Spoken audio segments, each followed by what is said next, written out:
Good afternoon, students. In this lesson, you are going to use the lunar phase simulator to manipulate how the moon phases change. So the first thing that I want you to look at is the animation time controls. This you will leave the same. Another thing I want you to look at is the sunlight is coming from one direction. The sunlight never changes. What does change is the person on top of the earth and the moon. So I'm going to start the animation and watch my little man move. So as the man is moving, you notice that he's experiencing daylight and darkness. You will compare how he's moving with the horizontal diagram down in the bottom right-hand corner.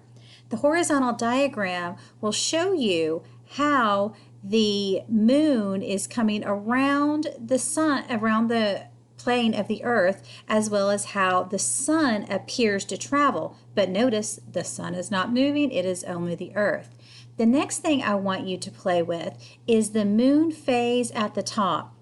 You will see that the moon phase is changing based on how the man is moving. And look at the notice how the moon is on its revolution around the earth, and you are seeing the different phases. You can manipulate the different moon phases at the top to see exactly what phase you would be looking at. I'm going to want you to compare the phase versus the relative position of the sun, the earth, and the moon.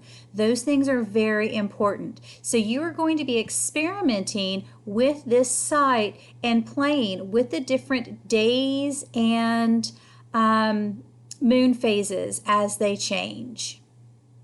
You will also be answering on a flip grid some questions that I have installed for you. So once you've experimented, make sure that you are going to have a lot of information in your mind so you can answer those flip grids.